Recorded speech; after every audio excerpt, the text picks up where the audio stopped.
Hello दोस्तों, कैसे हैं आप सभी। आई होप आप सभी बहुत अच्छे होंगे। तो इस वीडियो में हम अपनी वैल्यू को कैसे पहचानें। कहते हैं ना कि लोग देहाती भाषा में कहते हैं कि अपनी औकात में रहकर बात करो। उस औकात को कैसे पहचानें कि हम हैं कौन, क्या कर सकते हैं, हमारी वैल्यू क्या है, हमारी लाइफ की वैल्यू क्या है, उसको कैसे पहचानें। आज इसी के बारे में हम डिस्कस करेंगे। चलो एक कहानी के थ्रू समझाते हैं कि आपकी वैल्यू क्या हो सकती है और आपका भविष्य आपके अनुसार कैसे बन सकता है और उसकी वैल्यू क्या हो सकती है। चलो चलते हैं। एक गांव में दो व्यक्ति लड़ रहे थे। उन दोनों में से किसी एक ने कहा कि अपनी औकात में रह कर के बात कर, अपनी हद से ज़्यादा, अपनी वैल्यू से ज़्यादा बात मत कर।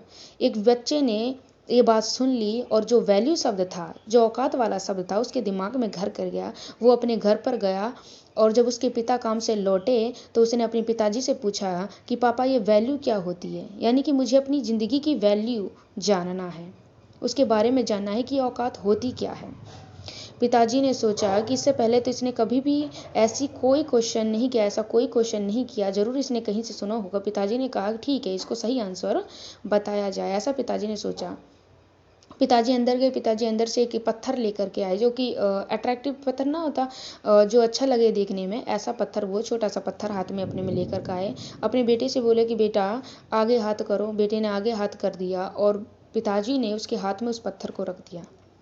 बेटा बोला कि पिताजी ये तो पत्थर है, इससे क्या पता चलेगा। उसने कहा कि जैसा मैं कहता हूँ वैसा करना, इसे सुन। पिताजी बोले कि तुम्हें आज इस पत्थर को लेकर के एक दुकान में जाना है और दुकान में जाने पर अगर कोई तुमसे पूछे कि इस पत्थर की कीमत क्या है तो तुम्हें किसी को भी कुछ भी नहीं बताना है, यानी बोलना नहीं है, बस अपनी दो उंगलियां दिखा देनी है। बेटा बोला ठीक है पिताजी, मैं ऐसा ही करूँगा। अगले दिन जो बेटा था वो दुकान चला गया उस पत्थर के साथ।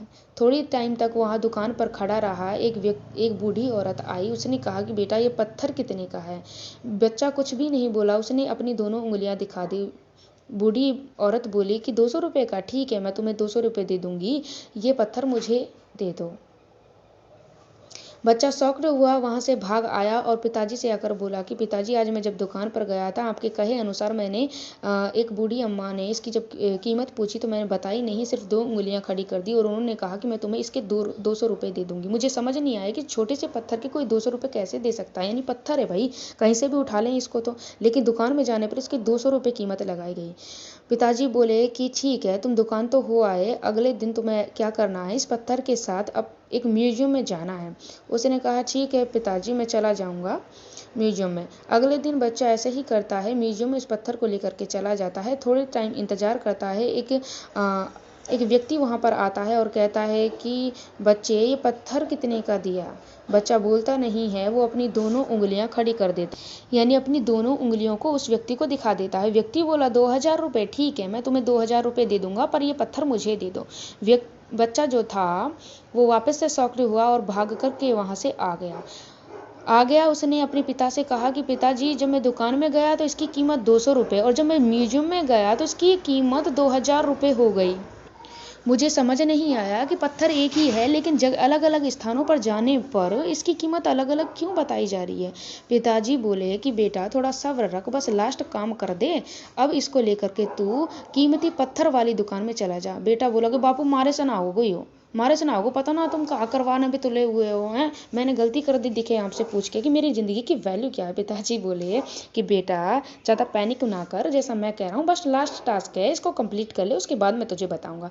उसने कहा ठीक है पिताजी, बस ये लास्ट बार कर रहा हूँ, उसके बाद नहीं करूँगा। उसने कहा ठीक है। उसके बाद अगले दिन जो बच्चा था पत्थर को लेकर कीमती पत्थर वाली दुकान में चला गया।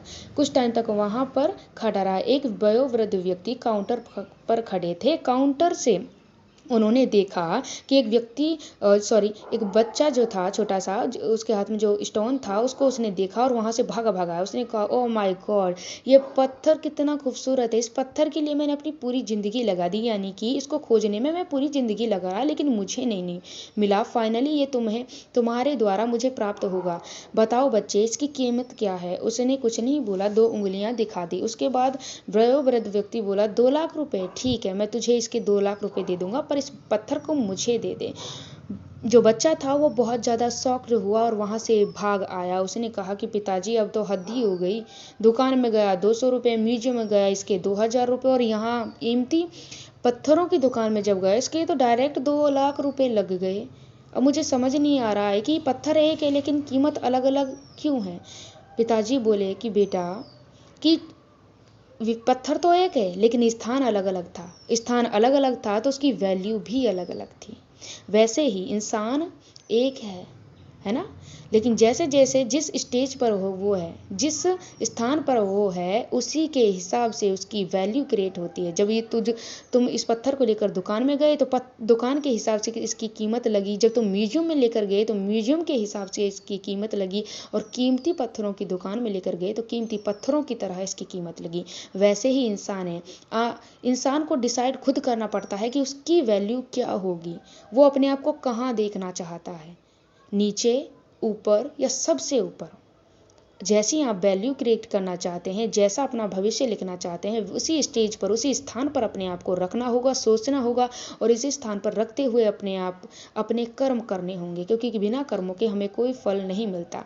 सफलता पाने में, वैल्यू क्रिएट करने में थोड़ा टाइम लगता है, लेकिन जो क्रिएट होती है ना, जो हम चाहते हैं वो क्रिएट होता है ना, उसके बाद की जो खुशी होती है वो बहुत, कहते हैं ना, अमेजिंग होती है। तो इंसान खुद ही है जो अपनी वैल्यू क्रिएट कर सकता है, औकात क्रिएट कर सकता है। फिर कहने की ज़रूरत नहीं है कि लोग कहें तुम्हें कि अपनी औकात में रहकर बात कर, बल्कि तुम अपने आप से कहते हो कि हमारी औकात देख ले। कहेंगे ही नहीं, क्योंकि तुम अपनी वैल्यू क्रिएट कर चुके होगे।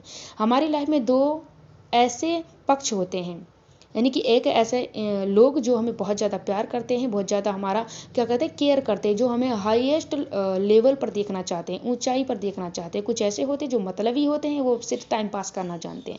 तो टाइम पास करने वालों को अवॉइड करो, और जो तुमसे सच्चा प्यार, जैसे कि तुम्हारे माँ बाप, तुम्हारे भाई बहन, और माँ बाप से सच्चा प्यार, माँ बाप के जितना तुमसे ट्रू लव करने वाला कोई इस दुनिया में नहीं है। तो प्लीज़ उनकी भावनाओं को पहचानो, और साथ ही जो तुम करना चाहते हो लाइफ में, जैसा भविष्य आप चाहते हो, उसी के हिसाब से अपने गोल डिसाइड करो, उन पर कर्म करो, उन पर कार्य करो, उन पर एक्शन लो, और लगातार उस कार्य को करते रहो। फिर देखो तुम्हारी वैल्यू वही बनेगी, तुम्हारी औकात वही बनेगी जो तुम बनाना चाहते हो। आई होप आपको ये समझ आया होगा। और अगर ये वीडियो, ये कहानी थोड़ी भी आपके लाइफ में हेल्पफुल होती है तो प्लीज़ लाइक शेयर सब्सक्राइब जरूर करें, ताकि हमें भी मोटिवेशन मिलता रहे। हर हर महादेव, शिव शंभू।